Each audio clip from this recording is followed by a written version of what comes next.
We got him. On April 5th, 2026, Day 37 of Operation Epic Fury, U.S. Special Forces rescued the second crew member of the F-15E fighter jet that was shot down over Iran. Saturday's operation was carried out by a highly specialized commando unit, backed by massive air superiority and an overwhelming display of firepower. American forces unleashed suppressive fire of enormous intensity, and it has now been confirmed that all operational personnel have safely departed Iranian airspace.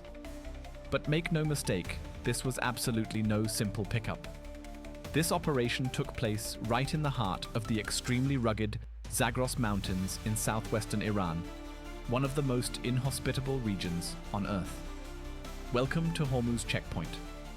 Today we're breaking down this rescue mission in its entirety, every single aspect, from the geography to the survival story to the final firefight. In the Chahamahal and Bakhtiari province near the town of Dasht, we're talking about steep, jagged ridgelines rising above 7,000 feet deep, and narrow rock valleys, loose shale slopes, and an absolutely merciless high-altitude topography. This terrain is perfect for hiding dense gorges, countless rock crevices, barely visible trails. But it's absolute hell when you need to move fast, especially when you're injured and being hunted by the Islamic Revolutionary Guard Corps. The Zagros mountain range stretches roughly 1,500 kilometers from the northwest to the southeast of Iran. It is one of the oldest fold mountain ranges in the world. The passes are narrow, the slopes often covered with loose rock, and at night, temperatures at these altitudes drop dramatically, even in spring. For any soldier who has to survive there, this terrain is a permanent test, physically and mentally. President Trump released a statement following the successful rescue. In essence, he said that over the past several hours, the US military had carried out one of the most daring search and rescue operations in all of American history. The rescued officer was a high-ranking and highly respected colonel, now safe and in American custody. This brave warrior had been behind enemy lines in the treacherous mountains of Iran, pursued by enemies closing in hour by hour. Yet he was never truly alone, because his commander-in-chief, the Secretary of War, the chairman of the Joint Chiefs of Staff, and his fellow warfighters were monitoring his location around the clock and relentlessly planning his rescue. Every minute counted. Every mistake could have been fatal. But the IRGC wanted to get to him first. The Islamic Revolutionary Guard Corps, Iran's most powerful and best-equipped paramilitary organization, combed the entire area with their elite units and local militias. They flooded the region around Black Mountain with everything they had: infantry off-road vehicles, search drones, and reconnaissance teams. Villagers were offered large cash rewards by Tehran to join the search and hand over the American, a potential propaganda victory of enormous significance for the Iranian regime. Reports indicate the bounty stood at $60,000 US, an astronomical sum for the rural population of this region. The entire area transformed into a high-stakes game of cat and mouse. The IRGC deployed their Quds Force units and Basij militia. Local informants were activated. Every road, every trail, every village was monitored. For Iran, more than prestige was at stake. Capturing an American colonel alive would have been a geopolitical coup, comparable to the 1979 hostage crisis.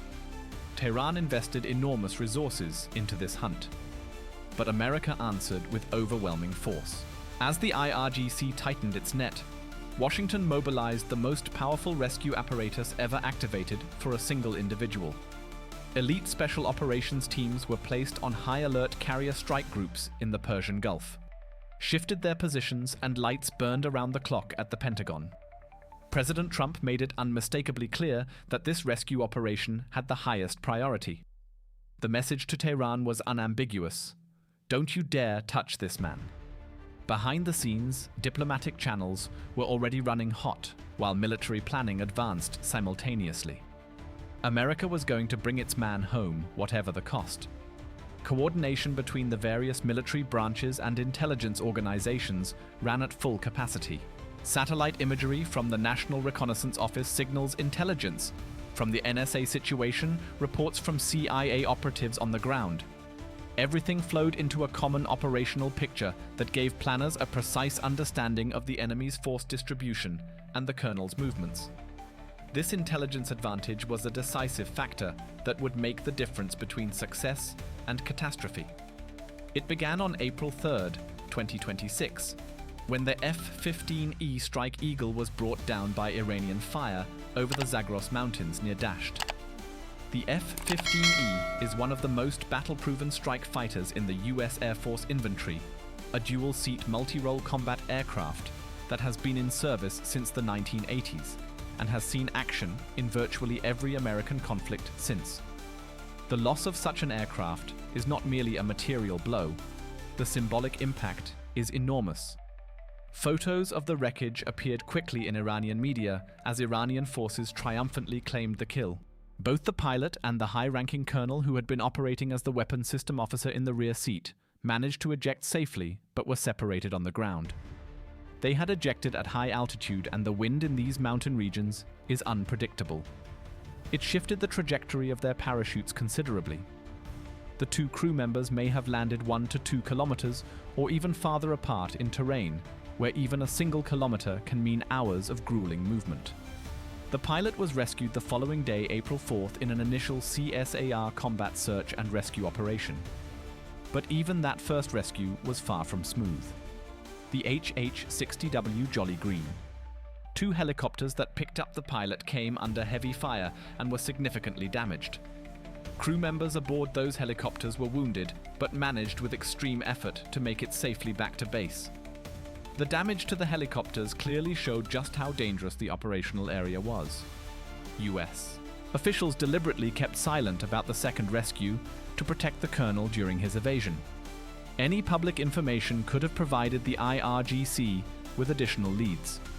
Radio silence was essential for survival. US intelligence agencies, including CIA operatives on the ground, kept constant watch on the colonel. But the colonel's solo survival story in those brutal mountains is even more incredible than you can imagine. Let's step into his boots. This part is pure inspiration and demonstrates exactly why SERE training survival, evasion, resistance, escape is worth every single cent and every second the US military invests in it. After ejecting, the colonel hit the rocky ground hard and sustained injuries. But he immediately switched into full evasion mode, exactly as he had rehearsed hundreds of times in training. He moved away from the burning wreckage as quickly as possible and used the steep terrain to break line of sight with IRGC search parties. He climbed through the jagged ridgelines above 7,000 feet under the cover of darkness, deliberately choosing rock crevices and shale slopes that made tracking by ground teams or dogs extremely difficult. Loose rock is nearly impossible for tracking dogs to follow, since scent trails dissipate rapidly on unstable ground. He avoided open areas and villages as best he could, and stayed at altitude, where patrols move more slowly and would have a harder time catching him. From his perspective, it probably went something like this. The cold mountain air cut deep into his lungs, his ankle or leg throbbing from the hard landing. But SERE training kicks in instantly like a reflex. First, ditch the parachute and anything that could reflect light or make noise, metal pieces, loose equipment. Then move uphill away from the crash site, which acts like a beacon for the enemy. Slowly, deliberately using every shadow and ridgeline to stay concealed. Find a good rock crevice, settle in, and activate the Combat Survivor Evader Locator, the CSEL beacon. No long voice transmissions that the enemy could triangulate, just short, encrypted data bursts via satellite. That frequency hop and appear to Iranian listening stations as ordinary background noise. Send preloaded messages, injured but mobile. Enemy active nearby. Request extraction window as soon as possible. That combat survival radio was his silent lifeline. Built by Boeing and designed to survive an ejection seat bailout, it kept CENTCOM updated in real time, without compromising the colonel's position to the enemy. A technological masterpiece that, in moments exactly like this, means the difference between life and death. The colonel rationed his water and ate sparingly from his emergency rations. You have to maintain your energy levels to stay mobile and remain one step ahead of IRGC patrols. But at the same time, you must remain absolutely motionless for hours when you hear IRGC vehicles or voices echoing up from the valleys and reverberating off the rock walls. Only then move on when the danger has passed. Climb higher or shift position to throw off pursuers and find new cover. Bounty hunters, militias, IRGC special forces. They were all out there driven by money, ideology, or fear. Drones may have been scanning the ridgelines with thermal imaging cameras. But the colonel trusted his training and the deception operations running behind the scenes to feed the enemy false information, such as reports that the colonel had already been extracted or was in a completely different region. Disinformation as a weapon in the fight for survival. Nearly 48 hours of pure discipline. Minimal movement by day, careful navigation by night, conserving energy, while the body fought against pain and biting cold. Nights in the Zagros Mountains in April can bring temperatures near freezing, especially at altitude. Without proper equipment, hypothermia is a real and lethal threat. But this colonel knew he was never truly alone. The President, the Chairman of the Joint Chiefs of Staff, the Secretary of War, and his fellow warfighters from his unit and from the Special Operations community were waiting to pull him out as soon as the moment was right. As soon as it was confirmed that the weapons system officer was alive, CENTCOM shifted into full operational mode. A presidential task force assembled a massive joint special operations unit. The preparation was lightning fast but executed with surgical precision. Intelligence briefings on IRGC troop movements and patrol routes.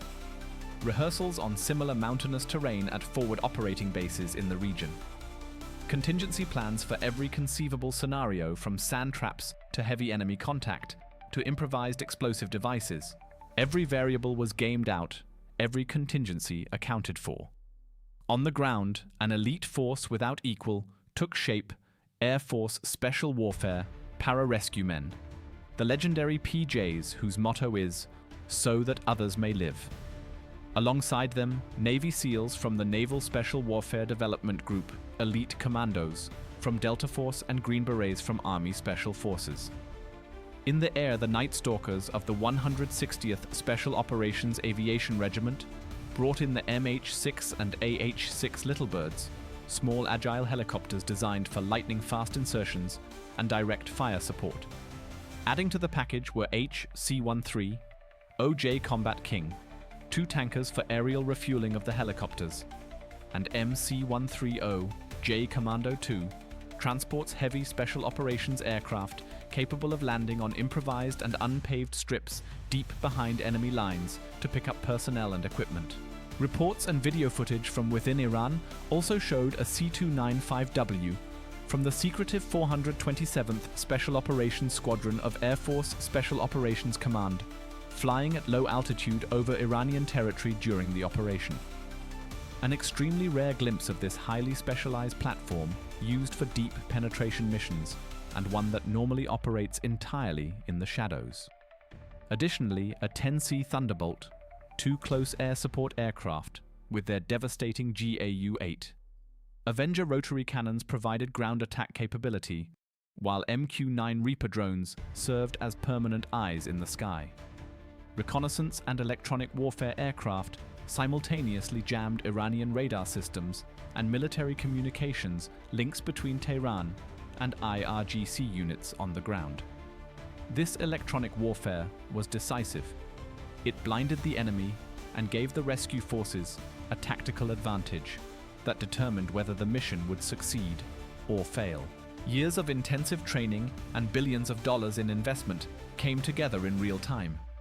Under the cover of darkness, late on April 4th and stretching into the early morning hours of April 5th, 2026, the rescue package pushed deep into contested territory south of Isfahan, in close proximity to Iranian missile bases, nuclear facilities, and military installations. The risk was enormous.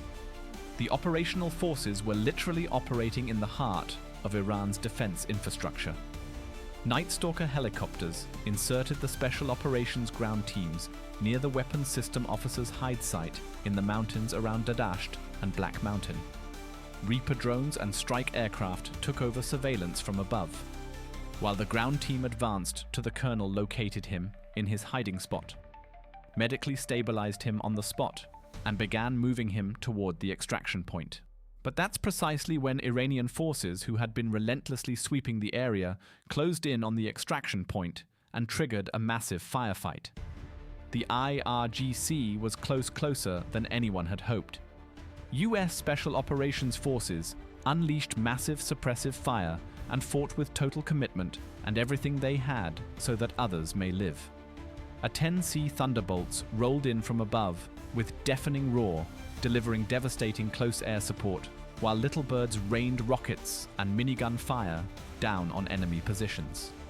The fight was fierce at frighteningly close range, and in the darkness of the mountains, chaos erupted: muzzle flashes, explosions, and frantic communications over the radio. Regarding the Reapers, a particularly notable report emerged US MQ-9. Reaper drones protected the rescued F-15E crew member by engaging Iranian combatants who were classified as an immediate threat and had closed to within 3 kilometers of the airmen. The drones were not merely reconnaissance assets, they were active weapons in the protective shield around the colonel. There are reports of burned-out Little Bird wreckage at the site, starkly showing just how brutal the engagement in the Dadasht region truly was. At least one, possibly several of these small combat helicopters were lost during the operation, a testament to the intensity of the resistance. This was one of the deepest penetrations into defended Iranian territory in modern military history. To put that in perspective, the operational forces were operating hundreds of kilometers inside the country, surrounded by Iranian military bases, air defense installations, and rapidly deployable reserve units. Every minute on the ground increased the risk of an escalation that could have doomed the entire operation. Iranian forces tried with all their might to prevent the rescue, but the American warriors held the line, protected the colonel, and maintained control of the engagement. The superiority in night fighting capabilities, communications, and coordination ultimately made the decisive difference. While the IRGC operated in the dark, American special operators could see every single enemy through their night vision devices and thermal imaging cameras. It was an asymmetric battle of technologies, and America won it convincingly. After the firefight, the exfiltration brought its own breathtaking drama. The rescue force, now with the wounded colonel in their midst, moved to the remote austere forward airfield and FARP, forward arming and refueling point, south of Isfahan. Operating an airfield in enemy territory even temporarily requires a logistical and tactical feat that only a few armed forces in the world can pull off. Multiple MC-130J. Commando 2 transports landed inside enemy territory to pick up the entire strike force and fly them out. But then came the shock. 2 of the MC-130Js got bogged down in the soft desert sand, their wheels sank in, and there was no safe way to free them. With Iranian reinforcements closing in, there was absolutely no time to waste. The US Special Operations teams made a hard but necessary decision. They rigged demolition charges on the stuck aircraft and destroyed them in place. The machines were set ablaze to deny Iran any technology wreckage or propaganda advantage. Thick black smoke rose from the burning transports. Burned-out Little Birds were also left behind at the site, silent witnesses to their decisive role in the fight. Destroying your own equipment in the field to keep it out of enemy hands is one of the hardest decisions a commander has to make. But in this situation, it was the only right call. The order for replacement aircraft went out immediately. 3 more planes came in, likely among them the aforementioned C-295Ws. They took aboard the entire strike force, including the stabilized colonel, and exfiltrated everyone safely out of Iran and back into friendly airspace. Mission complete. No loose ends. No man left behind. Yet another resounding proof of why America's military stands as the most powerful fighting force the world has ever seen. From the colonel's lonely, agonizing evasion through the brutal mountains of the Zagros to the intense nighttime firefight that became one of the largest engagements of any rescue mission in US history, to the nerve-wracking exfiltration with aircraft stuck in the sand, and wreckage burning this operation embodies everything that makes the US military unmatched. From a strategic standpoint, this mission sends an unmistakable message to every adversary of the United States worldwide. No matter where you hold our people, no matter how deep you hide them in your territory, no matter how many troops you deploy, America will come and get them. This doctrine, no man left behind, is not just a slogan. It is an operational reality underpinned by billions of dollars in investment in equipment training and intelligence capabilities. For Iran, this operation represents a first-rate geopolitical humiliation. US Special Operations Forces operated for hours in the Iranian heartland, won a massive firefight, destroyed 2 transport aircraft and several helicopters, and still brought every single man home safely. The much-vaunted defensive capability of the Islamic Republic was laid bare that night.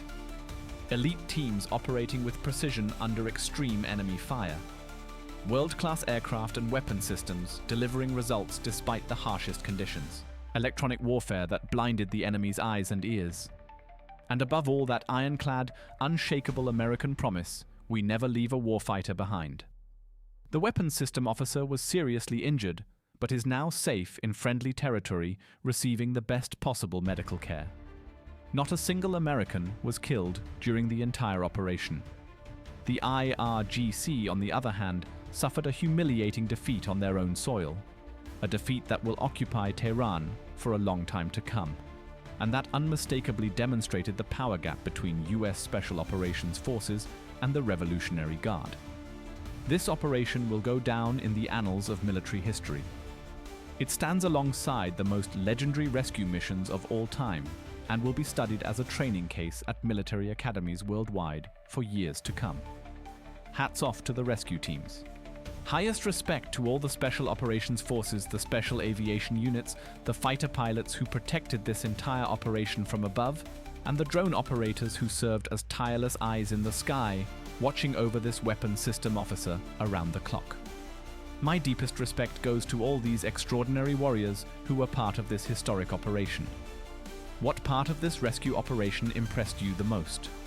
What was the defining moment for you? Write it in the comments. I'd very much love to hear your thoughts and discuss. Follow Hormuz Checkpoint on all platforms. Subscribe to the channel, hit the bell so you never miss an analysis, and share this video with everyone who's interested in military strategy, geopolitics, and special operations. Also check out the next video appearing right here. You won't be disappointed. This has been Hormuz Checkpoint. Until the next mission.